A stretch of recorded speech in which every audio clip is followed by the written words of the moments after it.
Hello and welcome to my channel. My name is Tuya, and in today's video I want to talk about online etiquette.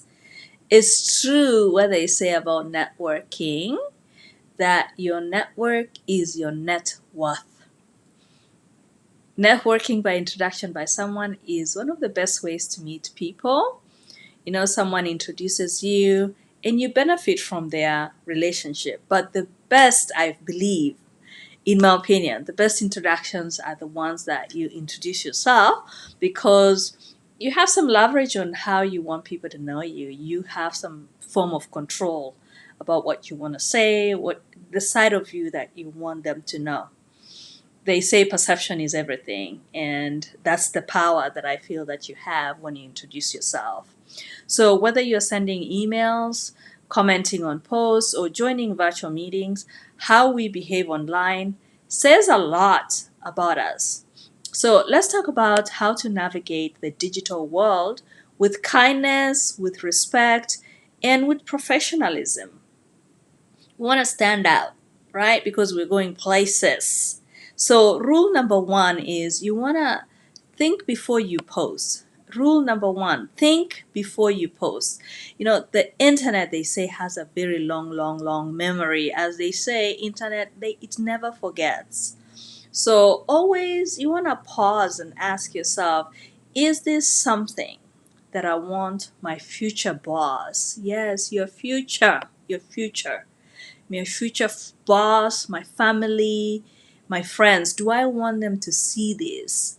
If the answer is no, then use the delete button. If it's no, delete. Regard every interaction online as if you're talking to a customer who has the power to sign your paycheck. I know that sounds very extreme, but if you use those guidelines, the person that you interact with today may not be buying anything from you today, but you don't know about tomorrow. So you want to treat everybody, you want to treat them well online. Point number two, I want to say, is be respectful and be kind. It's easy to forget when you're behind the keyboard that there is a real person on the other side. That person has feelings. That person has a family. That person has a life. So no need to name call, rude comments. Even if you disagree with someone, remember to be kind, because kindness goes a long way. Interacting with people online with respect, honestly, will cause them to feel that they want to interact with you further. They want to do business with you. Just like when you initially meet someone in person, you usually do handshakes, you're polite you're pleased with your thank yous, you're giving them a smile, you're using an eye contact if you're American, because you want to make that person feel appreciated. I feel we should do the same online. And how do we do that? You want to be friendly and professional. So, in your words, when you type, you don't want to come off bossy. You don't want to be impatient. Don't be easily irritated, because you might be closing a door, a future door, or even a current door. I'll give you an example. When I do these videos, at the end of each video, I provide my email address for anyone needing assistance or anyone with personal questions that they don't wish to publish in the comment section. So this one woman, that we shall call her Caroline, emailed me with her questions, and she asked for a recommendation. So I responded to her by asking her to give me a few days, let me think about the best resolutions for you. And guess what her immediate response was? She said, "Tell me now. What is there to think about? What is there to think about?" Oh my goodness. I was in so much disbelief. I have never forgotten that interaction. She closed that door for herself. So if you need help and someone is giving you their attention to help you, you must be patient and always be polite and be thankful. Why? Because in being all that, you are revealing your true nature of the person that deserves assistance. We have to earn our spaces. Don't you agree? Do you agree with me? Let me know. We must earn our spaces and we must earn the right or the favor to receive assistance.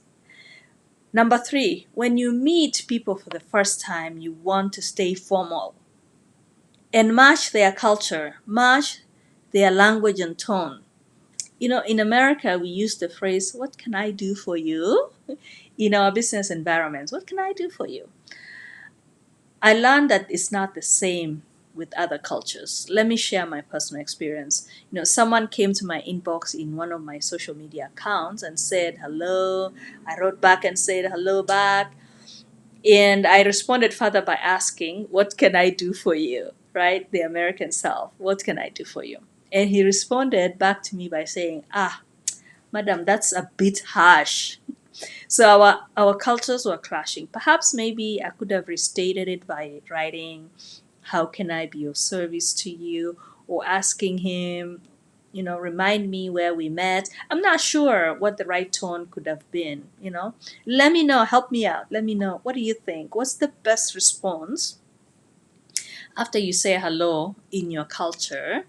What's the best language online to use to let people know that, hey, you know what, I'm not ready to chit chat right now, but at the same time, you don't want to come off dismissive. How do you handle that? You don't want to chase people away because it goes both ways. I do not want my interactions today to affect my possible interactions with you in future. Let me know. Let me know. Number four, it goes without saying, avoid using capital letters, all caps. Capital letters is like shouting online. It's the language of shouting online. So unless of course you're announcing something exciting like, "Hey, free food." If it's not free food, you want to stick to the regular text. Do not use all caps. Number five, use your emojis wisely. Emojis, it will add your personality to your messages, but don't overdo it. One smiley face is cute, but 20, maybe save that for your best friend, right? So, from personal experience, I'd say don't use love emojis when you are receiving messages from someone like a hiring manager. Stick to very formal language. "Thank you, sir." "Thank you, ma'am." And then if you want to show excitement, use words like "it was my great pleasure," "I look forward," and things like that. So be formal but friendly. Number six, if your future or current job is not to be a political activist, you want to avoid political topics on your profile in your social media. Remember, the internet never forgets. I am an HR person in my current job, and my responsibility is to hire for our company. And guess what? After I read your perfect resumes, I go to social media, search your name, because that's where I will get to know the real you. So, in my opinion, it's just my opinion. Save political and religious and contentious topics offline. Discuss them with people that know you, people that understand you. This is especially true to my dear Gen Zs. Do not let your political views be known online. Not even on your WhatsApp status. Please keep it to in person. That's just my opinion. Last and not least, do not repost articles that are defamatory with your commentary on it, or any articles that have hateful messages to countries like America, like people that praise American enemies. Do not repost them. Why? Because the US Embassy does a social media background check when you apply to come here on a visa. You will be flagged and you will be denied a visa. They will take all your application fee 5, 7 times, but they will never issue you a visa. And when it comes to defamatory content, Someone may decide to sue you because they feel like you are equally responsible for defaming them. Go look up a case by Johnny Depp and Amber Heard. The case was centered around one tweet that Amber Heard reposted with a commentary. It was not even an article that she wrote herself. It was written by Washington Post.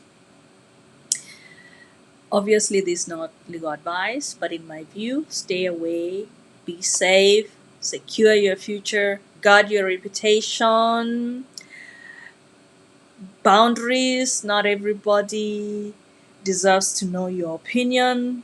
Some opinions are to be shared in person, not online, because online never forgets. Online never forgets.